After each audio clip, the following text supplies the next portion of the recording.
So I'm just going to go through lower abdominal conditions. I'm not going to focus too much. There's loads of them on your list, basically, and I'm just focusing on the ones that I think are most relevant to F1. Some stuff that will probably come up in finals, and then I've got quite a lot of questions and some images as well. It's going to take about an hour for every single slide because the computer seems to be going really, really slowly.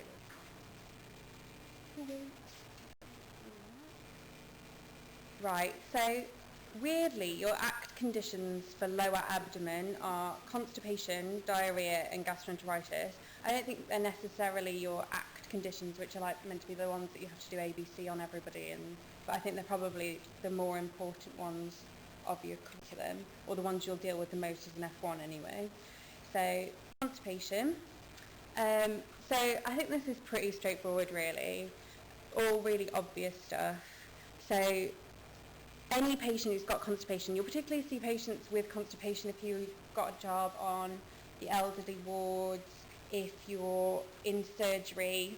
You get lots of acute admissions that come in with constipation for lots of different causes. And you'll be clerking people with constipation as well. Basically, you just need to think about all the possible causes for constipation, which there is obviously hundreds of. The most common causes are just the kind of general stuff that's really easily managed, like poor diet, low fibre, dehydration, particularly in like old ladies who they've got urinary incontinence, they've decided that it's a good idea not to drink too much water, so they don't wee themselves, and they end up coming in with not having opened their bowels for 6 weeks or something ridiculous. Environmental, so lots of patients in hospital as well, because of the lack of privacy, end up getting constipation. More serious things, cancer should probably cross your mind in patients with constipation, no obvious cause. Strictures, so from things like IBD, pelvic masses, and a pseudo obstruction, which we'll go through some of these things later on anyway. And then metabolic causes, so you'll hopefully pick some of this up on your routine bloods. Others of it you'll have to look for, like A&E usually do a full blood count and U&E for you, and anything else that you decide that your patient needs, you usually have to request yourself when they come into hospital. So calcium, thyroid function, and you'll have your potassium on your U's and E's, obviously.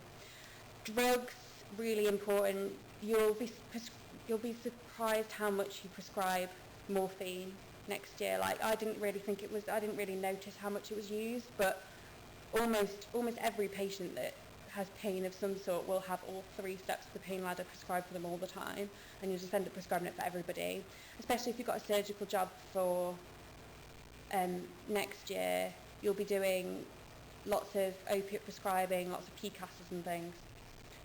So investigations, really obvious, you need to PR them. Not a lovely job and usually gets left to you, but you do need to do it, really important.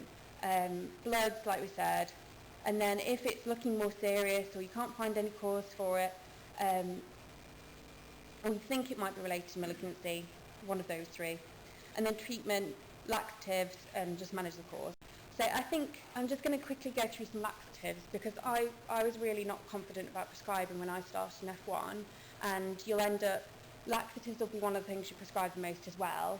They don't really go through them that well with you, I don't think, or like what to do. So I was prescribing my patients like Movicol and lactulose, not realising that actually they do exactly the same thing and there's no point having both.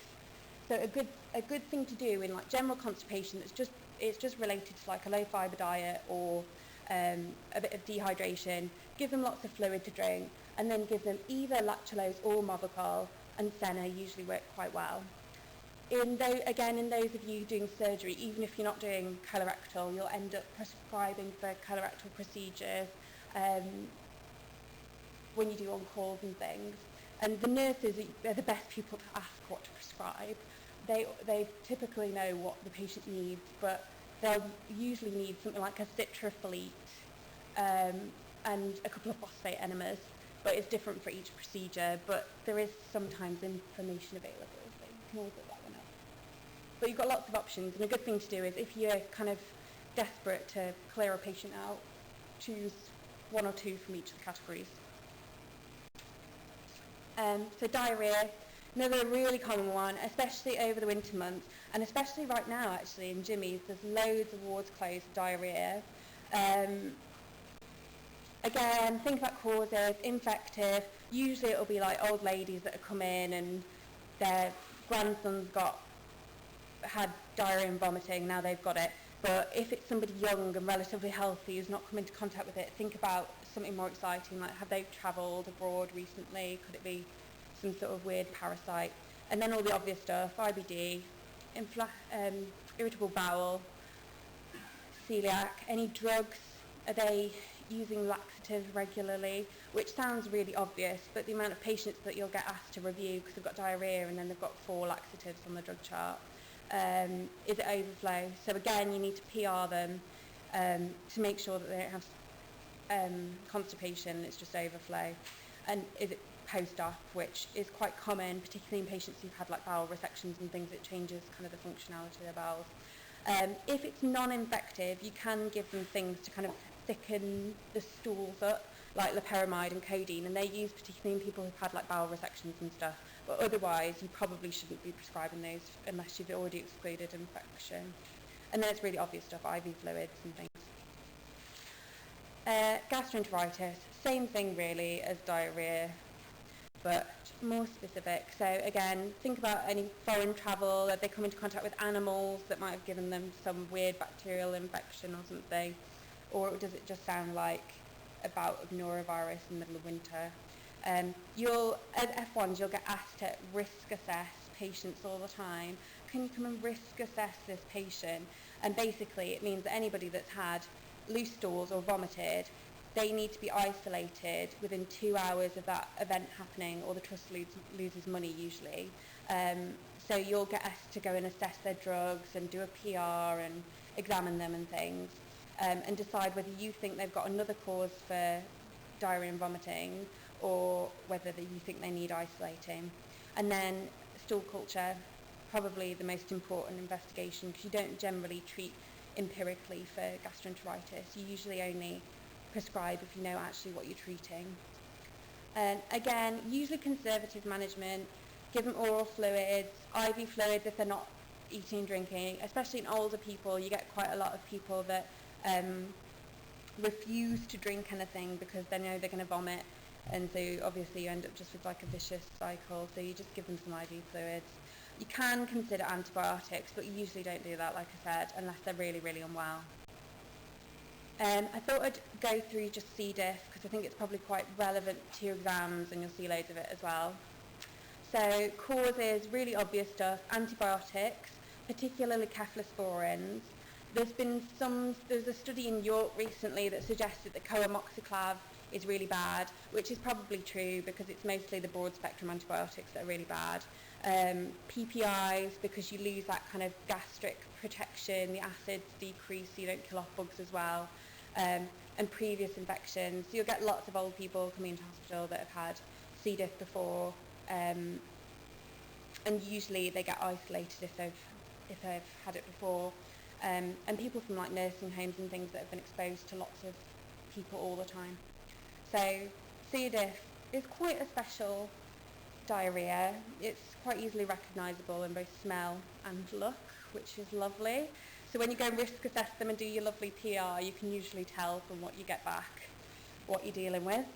And they'll usually have abdominal pain as well, which they quite often won't with other forms of gastroenteritis. Well, not often won't, but usually won't have bad abdominal pain with other forms. So there's a really clear treatment guideline, and you won't need to know all the doses and stuff for your exams, don't worry, and it's all MCQ anyway, so you can take a good guess at the right one.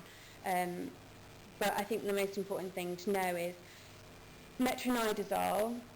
So all of these are oral, because obviously, I'm sure you already know this, you're trying to get the antibiotic in contact with the bowel rather than giving vancomycin IV like you normally would. So metronidazole, if they're mild to moderate, so slightly raised white cells or normal white cells, you just give them some metronidazole. If their white cells are more than 15, so quite high, and they're having really frequent 5 to 7 stools, which are like the fluffy one to the watery one, basically. Then they get vancomycin if they're low risk. And low risk is people who aren't elderly, people who've not been in a nursing home. There's some others as well, but I can't remember what they are. And then obviously high risk are the rest of them. And the rest of them get fidaxomicin, but you usually talk to micro before you prescribe that anyway.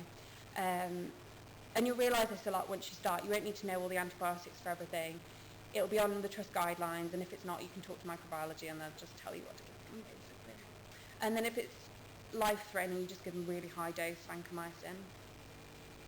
And that's when they're getting like toxic megacolon and stuff and systemic signs of the C. diff.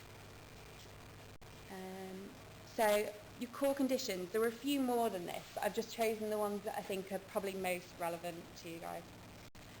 So appendicitis, really classical presentation. I think you could possibly get something like this for your OSCE, I suppose. But you'll definitely see it when you start an F1 if you're classing people. Of the people that I've seen with appendicitis, it usually is quite a classical sounding history, or it sounds quite like it, but then there's nothing else that could explain it. So it's quite easy to come to the diagnosis. They have abdominal pain, starts in the centre, moves to the right iliac fossa usually.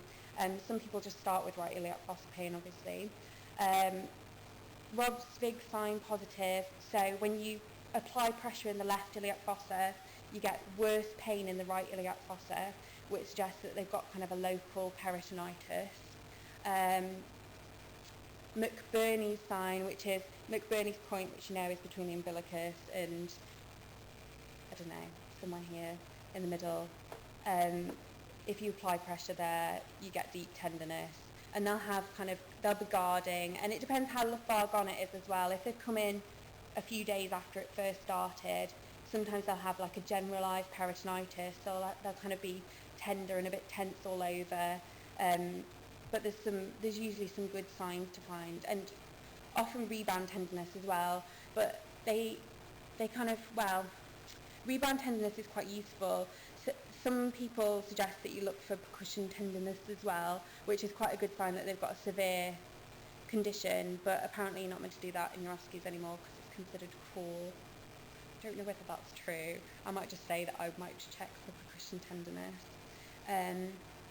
And then, look for any red flags. So the usual sort of things you look for anybody that was unwell.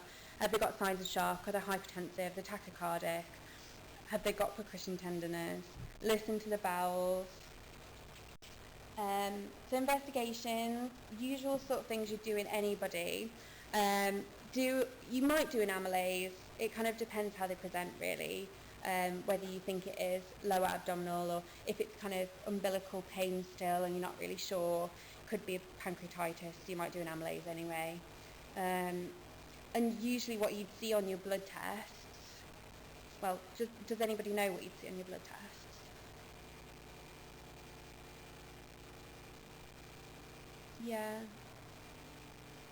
Yeah.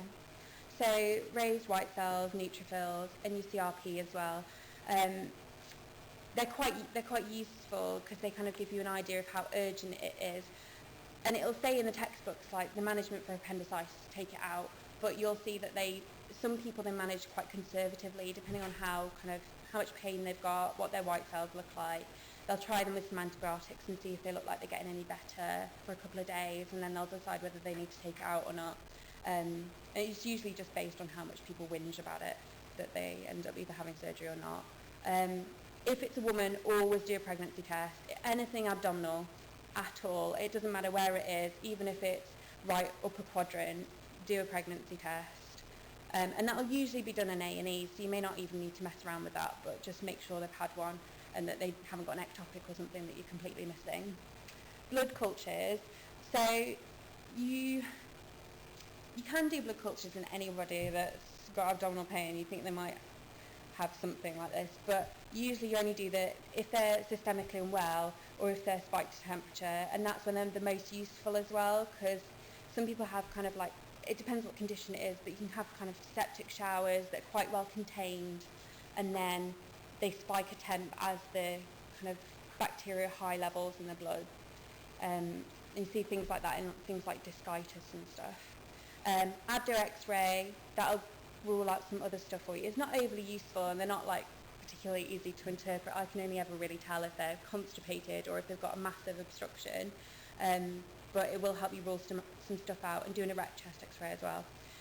Yeah, so as I said, surgical resection or antibiotics, and antibiotics are Kefenmet, and they're used particularly for appendicitis, but used for abdominal infection of unknown source as well. So usually what will happen is they'll spike a temp, and your consultant will tell you to start them on Kefenmet, and then you won't really get to the bottom of what's made them generally unwell, which isn't very good practice obviously, but they are quite useful broad spectrums. And if they're really, really unwell as well, you can add in clarithromycin as well if you don't know what the source is.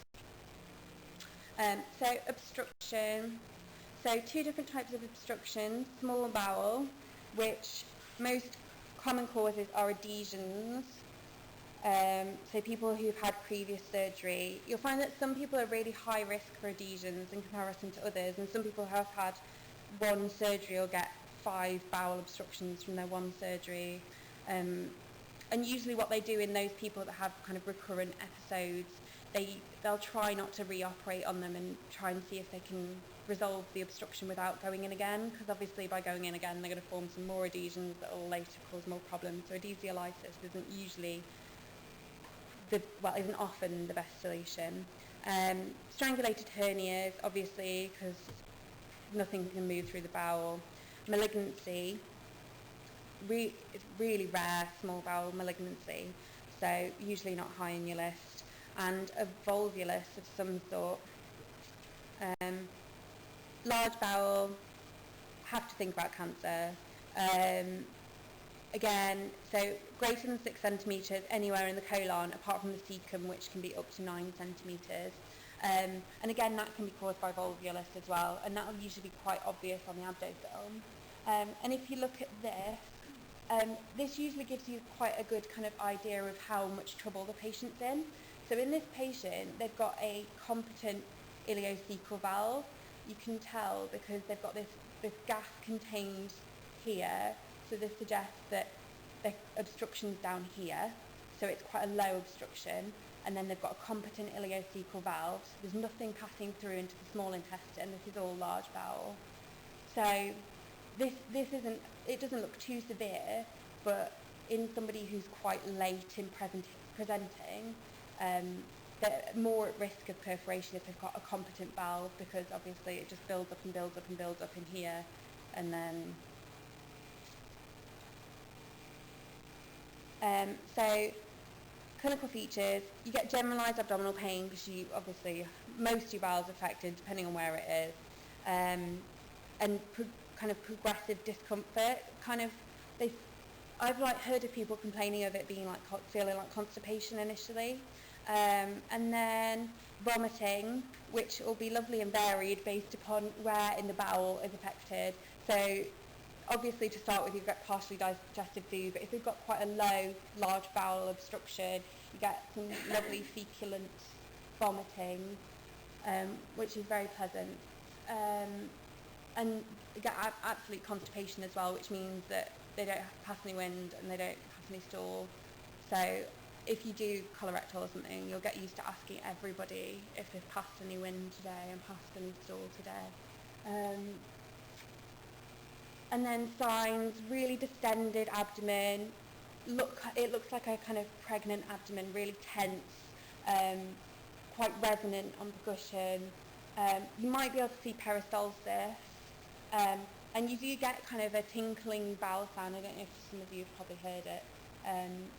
That's quite characteristic. And then management.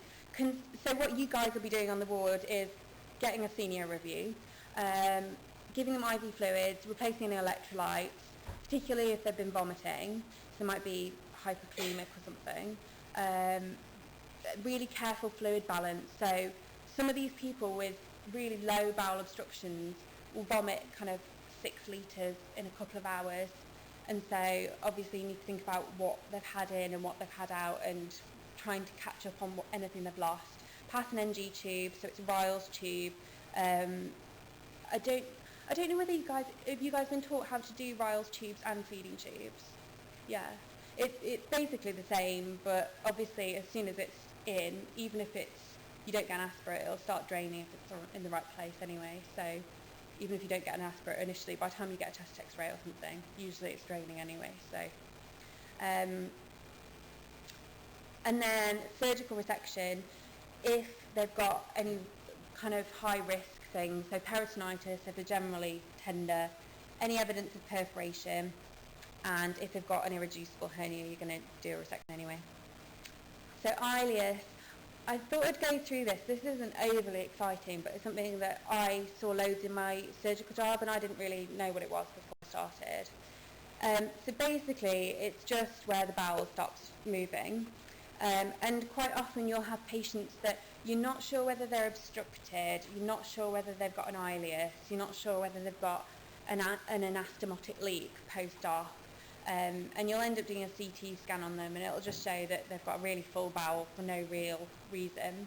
And it's kind of treated the same way as an obstruction would be treated conservatively. So again, you put in a Ryle's tube, give them lots of IV fluids, and you consider nutrition. So at the start of the year, I had one patient that was in an ileus for like 4 weeks or something. So we ended up giving him TPN in the end, because obviously can't have anything orally, they're nil by mouth, they've got this tube in that continues to drain stuff for kind of quite a long time, and then the bowels just steadily start going again. And the way they kind of test it out, they kind of give them a little sip to drink and things, and you'll hear like this phrase, soup and sweet, and they can just have kind of fluids and some custard and stuff, and just try and get the bowels going really carefully again. So volvulus, again, I think I saw one of these in my whole surgical job, so it's not overly common, but they like to put pictures in your image exam sometimes for you to see the coffee bean and things. More common in men, more common if they've got chronic constipation, and quite often recurrent, so if they've had one before, they'll probably have another one. Very similar features to all the other conditions, pain, distension, vomiting, but that kind of occurs a lot later than it would in any other. Constipation, investigations, doing abdo x-ray is usually quite helpful. Does anyone know what this is a volvulus of? Yeah, that's simple. And that one? Yeah, it's quite clear. So these are quite good ones, really. You can kind of see which direction it's coming from, and that's your coffee bean shape that they love you to talk about.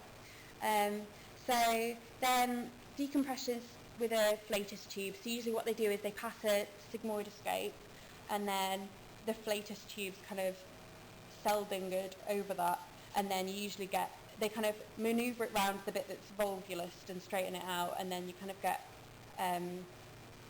a rush of the stuff that's stuck in there. So don't look up the flatus tube while you do it. Then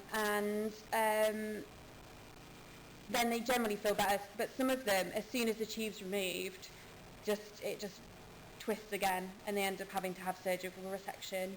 So like I said, complications, recurrence, obstructive symptoms, so you've already pretty much got obstruction anyway, perforation, so as you can see that's quite a big bowel. If you consider that's more than half of their abdomen, much more than that, and it's probably going to pop.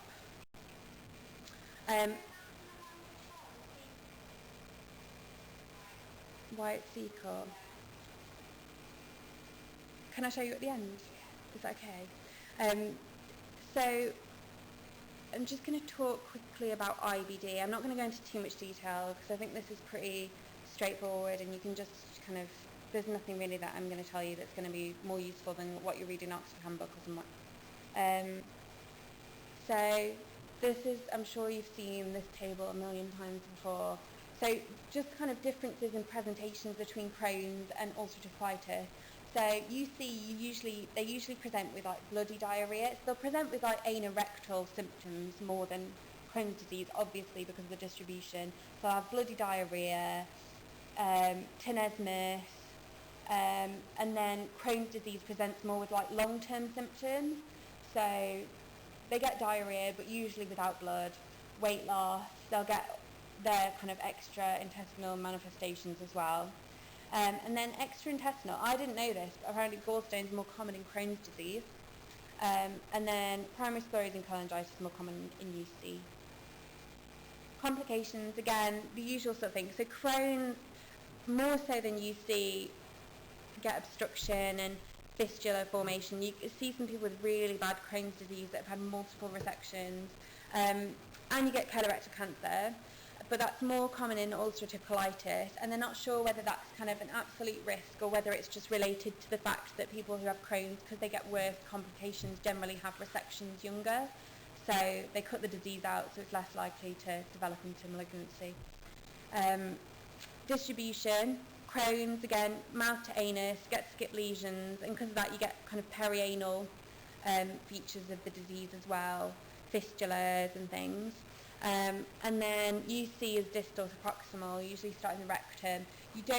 You're not meant to get anything past the ileocecal valve in theory, but you do get backwash ileitis. And you'll see some people sometimes that they'll think it's probably ulcerative colitis, but then they've got some ileal disease, and they'll do a biopsy and they won't really be sure what it is, whether it kind of doesn't look like either of them. So histology, you probably don't need to know for your finals. Radiology, Cantor string sign, I'm sure you've seen before. Rose thorn ulcers and fistula in Crohn's disease. And then you kind of lose the haustra, it goes quite smooth looking. You get pseudopolyps, or you get kind of a drain pipe colon appearance. Just thought I'd go through colorectal cancer really quickly. I'm not going to go through all the treatment and everything, but a typical presentation is like an elderly gentleman who's got an iron deficiency anemia of no cause, or comes in, he's got a couple of stone of weight loss, otherwise generally quite well, and you find he's got an anemia. Or if it's on the left side, they're more likely to present with kind of overt symptoms like rectal bleeding or an obstruction. And then there's two staging systems.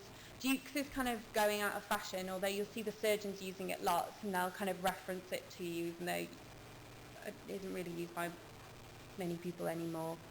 And then TNM, and then that predicts obviously survival. So I just thought I'd go through just really quickly these three, because once you start working, they'll just mention procedures to you that they've done on your patients, or ask you to phone microbiology, and they'll be like, oh, what procedure have they had? And you'll be like, oh, it says in the op note they've had an abdominoperineal resection, and they'll say, right, what's that? And you go, oh, I don't know. So that's the one where they chop out everything from the bottom. It's actually based on some Leeds research that they kind of developed this surgical technique. They take a really wide excision around the anus, which reduces kind of the risk of local recurrence, and take it up to the sigmoid colon, and then they'll form a colostomy at that point. So they do that for low rectal cancer. If they've got high rectal cancer or sigmoid cancer, they can do a low anterior resection, which prevents them from having to have a stoma, because they can reconnect the rectum and the upper part of the sigmoid. Then left hemicolectomy, obviously, for left-sided cancer, and they can usually connect those up again, depending on how much of the transverse colon they have to take. And for most people having procedures like this, the surgeons will warn them that they may wake up with a stoma. And then right hemicolectomy, usually what they will do is they'll form an ileostomy. So people that have got cancer on that side are usually told that they will have a stoma, and they have a meeting with the stoma nurse beforehand, and they'll kind of talk through everything with them so they don't wake up and get a shock. And then I just thought I'd quickly go through perianal disease, because Richard Fuller loves it for finals. I think he thinks it's really funny to give you loads of pictures of bottoms.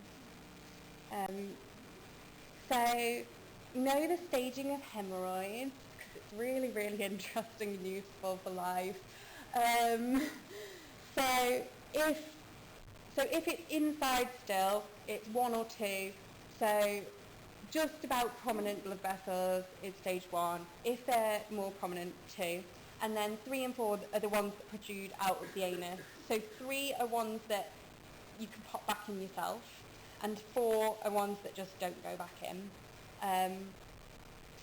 So if you're the person managing it, which you'll be if you're the GP or if you're clerking in kind of SAU, you can, so for grade 1 or 2, you just give them some laxatives, send them away to see how they get on. You might also give them some local kind of analgesia and things, because they sometimes get blisters as well. You can refer them for sclerotherapy, which is just where they inject them and they frazzle up, or they can have banding as well. And you can also band some grade 3s as well. And then grade 3 and 4 usually treated with hemorrhoidectomy, and that's usually done as a day case, so you'll see loads and loads of people coming into the same day admissions when you're on your surgical jobs, hemorrhoidectomies, and it's usually a pretty straightforward procedure, and some of them even go home like that evening. Anal fissures, again, something that will mostly be managed in the community, but sometimes get sent into hospital if they haven't managed to examine them very well. They just get lidocaine topical or GTN, and then if they're not managing, and they'll get a laxative as well, and if they're not managing with that, they'll offer them Botox. So basically, I think probably the most important things of the ACT conditions, know about C. diff, because they quite liked the, because I know on your curriculum you've got like a section that says hospital-acquired infections or something, and I think when I was doing my finals revision I didn't really know what came under that, so I looked up like C. diff and MRSA and that was about it, but they do really like that section, so anything you can think of that comes under that heading I'd have a quick look at. So I still don't, so like MRSA, norovirus, C. diff, maybe stuff like, I don't know whether this will come up though, maybe stuff like resistant, so some people get like vancomycin resistant enterococci, and that's quite common. They require like source isolation in hospital and things. To be honest, I can't think of any others, but definitely make sure you look at those ones. Yeah, I can't think of any others, sorry. And then the others are pretty straightforward. And you won't need to know like drug doses or anything, just like have a basic idea of this is a laxative kind of thing. And then your core conditions, which we've gone through. So I've just done a little diagram. This is just kind of would be useful for clerking, things to think about, which conditions present in which quadrant with pain. Pretty much the left upper quadrant is usually nothing. If they've got left upper quadrant pain, sometimes it's psychogenic. Sometimes it will be things like gastric ulcers. If they're really, really, really unwell, it might be a ruptured spleen, but I think that's probably quite unlikely. And then think about abnormal things like pneumonias and stuff, which I'm sure you do anyway. If they come in with abdominal pain and a cough, you can have a listen to the chest, aren't you? And then epigastrium, same again, but just think about atypical things. So right upper quadrant, appendicitis, pyelonephritis, check if their renal angle's tender, so do your kind of blotting. And then right lower quadrant, again, don't forget ectopic pregnancy. Make sure you do a pregnancy test. Always do a pregnancy test in any childbearing age woman. And then think about things like Crohn's and things based on history. And then left lower quadrant, diverticulitis is really common presentation, especially to hospital, because they don't quite understand why they've got this pain here. They've not had it before, but they will have had diverticular disease for years, and they'll tell you quite happily they've got diverticular, but they don't know why they feel unwell, but they'll have kind of infection. Yeah, and again, ectopic pregnancy, don't forget it. So let's do some questions. You guys just shout out. 73-year-old male admitted to hospital, UTI, develops bloody diarrhea. What's your most likely diagnosis? What was that, sorry? Yeah, so especially like old men, it's really, I know it's really obvious, but they'll come in, they'll have 7 days of like a penicillin, and then they'll suddenly have diarrhea and you've given them C. diff, basically. Question 2. 22-year-old patient complains of abdominal pain, bloating and change in bowel habit, pale stools, foul smelling, and difficult to flush.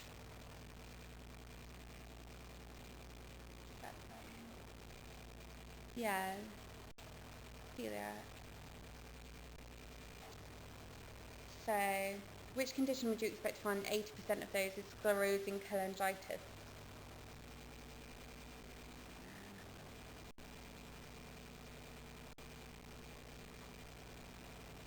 Question 4. 40-year-old man undergoes barium enema for weight loss, diarrhea, shows a cobblestone appearance.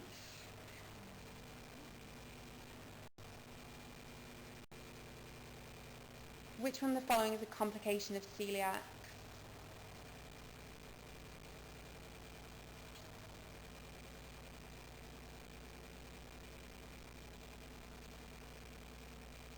Yeah, okay.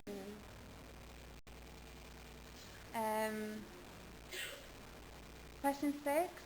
63-year-old man presents to his GP passing blood when he opens his bowel for the past 2 months. What's the most appropriate management? I think this is quite tricky, actually. Yeah, indeed. Although I'd say that was quite controversial, because you wouldn't just send them off for colonoscopy without doing blood, so that would have been fine as well. Okay. Cyclosporin can be used in the management of the severe form of which condition?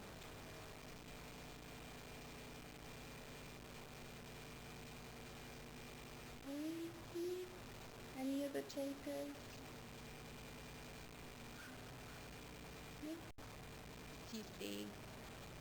So in UC, cyclosporin isn't actually it's not licensed for use in ulcerative colitis, but then the NICE guidance says that you're not allowed to give infliximab until you've either tried cyclosporin or they've got a reason for you not to give it to them. So I think technically you meant to give it them. So usually what you would do is you'd give them, so if they're a first presentation, you try and induce remission in them by giving them something like mesalazine. Probably you try topical first. You might give them oral at the same time if it was quite severe disease. Or you could try topical prednisolone, and you get like Presicol, I think it's called, and it's like a foam. And they sometimes work a bit better than the enemas because they go all the way around the bowel, and sometimes people find that it's quite difficult to keep the enema in, so they don't get much effect from it. And then if that's not working, you can give them oral mesalazine and an oral steroid, so usually prednisolone. If that's not working, you can give them IV steroids, so like methylpred. There are a few other drugs you can use in Crohn's as well, which I can't actually remember what any of them are. You can use cyclosporin ulcerative colitis, and then after that you can trial infliximab. But it's usually used by the gastroenterologist, so you won't be prescribing it as F1 or as a GP or anything. So question 8, 21-year-old student presents to A&E, 3-day history of abdominal pain. On examination, the patient has tenderness in the right iliac fossa with guarding. Yeah. Which of the following is a useful tumour marker for monitoring response to treatment in colorectal cancer?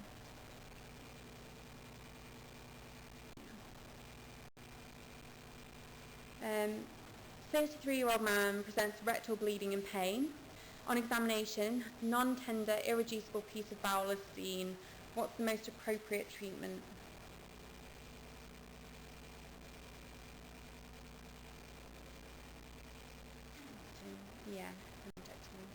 So the reason why it's none of the others is just because it's irreducible. So if it was reducible, which you can sometimes do, sometimes they'll come in and they'll think it's irreducible, but with a little bit of local anaesthetic and some force, you can reduce it. So in that case, they'd be able to have banding, but in this case, they'd have to have a hemorrhoidectomy. So question 11, 45-year-old woman presents lethargy, pruritus. Blood tests reveal a raised ALP, bilirubin and IgM. What's the diagnosis?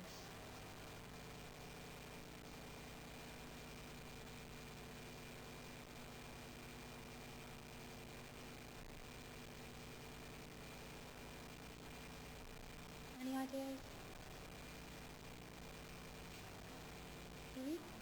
Yeah. The only difference really, the only reason why it's not primary sclerosing cholangitis is just because of the IgM.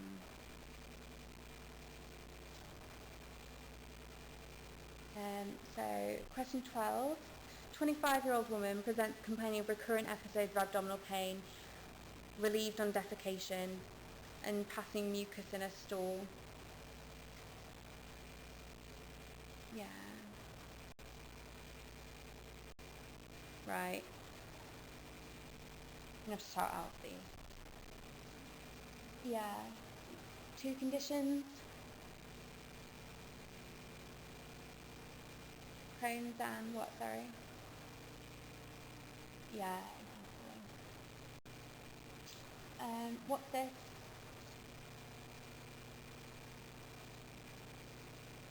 Yeah. Ceton. It's a ceton suture, so that's an anal fistula, because they're so what they do in people that they're really, if they're quite superficial, they'll usually just do a little incision, open it out, drain any pus or anything that's in there and just let it heal. Because it's so deep, if they open it out, it just kind of puts them at risk of recurrence. It's a massive piece of tissue to cut into as well. If they suture it, there's a possibility they'll get infection inside the wound. So what they do is a suture that they put in through, it doesn't actually look like this piece of string anymore. It's, you know those, the bag tie things that you thread a piece of plastic through the little loop and then you pull it tight? It's like those these days.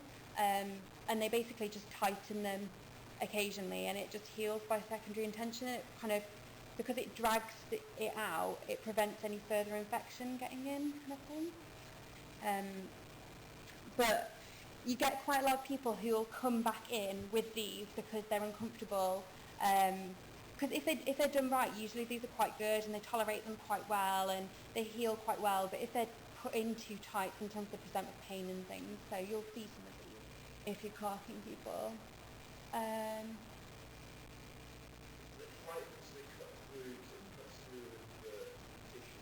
Yeah, so it's basically like a cheese slice type situation, but just really slowly, just to kind of, so basically, there's a hole going through your tissue, they put a suture through it, and they drag it out so it heals behind it, like that. Ceton. C-T-O-N, yeah. What condition is this disease more common in? Yeah? Any others? Yeah. Diabetes. And more common in smokers as well. And more common in people who shave their nether regions. Just to overshare. So, is it safe to feed? It's not a great picture, but you can just about see, I think. Yeah. What 2 landmarks are you using to decide whether you think it's safe or not? Yeah, exactly. So it's not a great picture on there, but I'll run down it. So it's here. It kind of disappears a little bit here, but you can still see it there. So the most important thing is that Well, the most important thing is that you check the date of the x-ray and make sure it's the one from today and not the one from 3 weeks ago when you feed somebody who's got it in their lung by accident. Then dissecting the carina, which this actually doesn't do all that well, so it's not a great image because there's the carina and it's kind of over here a little bit, but it does follow the line of the esophagus. Crosses the diaphragm, which is here, and it ends up underneath. You don't have to be able to see the tip of the NG tube. Sometimes they'll ask you to come and pull it back a little bit, but you don't really need to do that. As long as it's below diaphragm, that's all you really care about. And if you've done your next measurement as well, usually you're a pretty good guess. It's probably only just below kind of the image. And what will usually happen is the radiographers are really good and they'll look at this for you and decide whether they think it's safe to feed, and if it's not, they'll call you down to the department so you can mess with it there and then. What's this? Okay. Yeah, that's right, prolapse. How is it treated?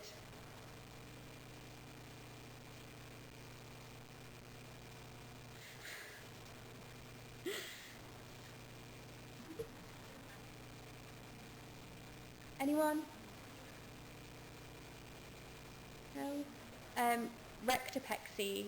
So basically what they do is they put, so the bit that's, this bit here that's like in contact with the skin, they'll put sutures all the way round, keep them connected to scissors, and then they'll basically chop off the bit that's sticking out and sew the bit that's next to the skin onto the skin. So basically just chop it off. Rectopexy. There's a few different ways that they do it, but that's the way they usually do it. What grade is this?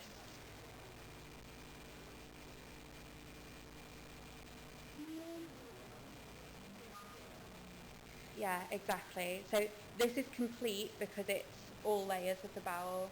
It would be really hard to tell because if it was just, so if it's incomplete, it's just mucosa, but I mean that would just be like a little flappy piece of skin sticking out. It'd be quite difficult to tell, but that's quite obviously all of the bowel. Richard Fuller loves this. So if you don't know about bum disease now, you should look them up before your image exam because there will be a bottom in it. And I think he just loves the really funny answers. Apparently our year, somebody said that this was exophthalmos, which I don't know which books they were reading, but and the year before, somebody said that it was a gonorrheal penis. That was a lucky lady. What's the x-ray finding? Yeah. 2 conditions. Although I can't think of the other one at the minute. So if you guys say it, that'd be good. Yeah.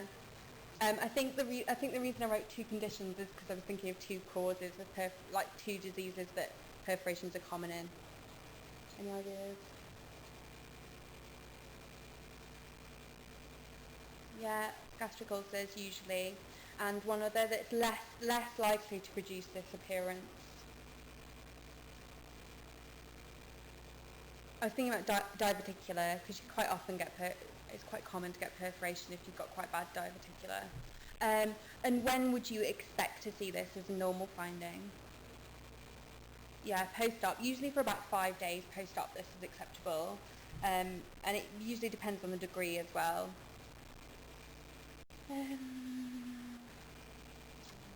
Okay. In which procedures incision 1 used?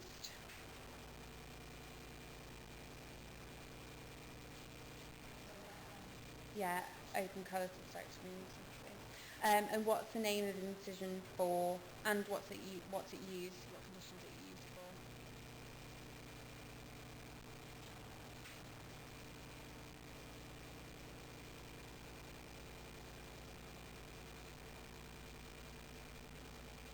Anyone?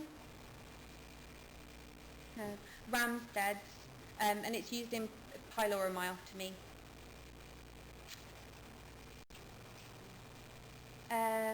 What's diagnosis?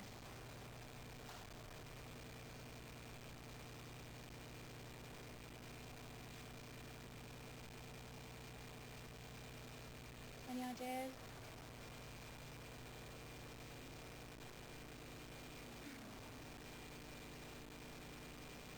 Diverticular, really bad diverticular. Two complications. Yeah. Yeah, infection. It's a really, really common one. What's the diagnosis? Yeah. Everyone uses this picture for erythematosum. I think it's because it's the first one that comes up in Google. 3 conditions. Yeah. Yeah. Yeah. Almost everything that causes some sort of inflammation. TB, sarcoid. And how is it managed?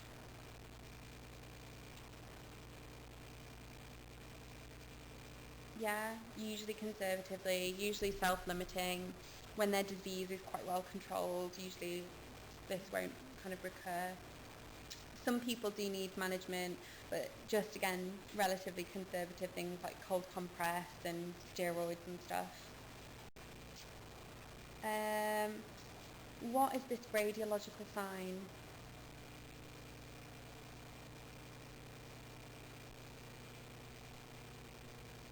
Yeah, somebody just said it. String sign. Quite obvious, it just looks like a string. What's diagnosis? Yeah, Crohn's.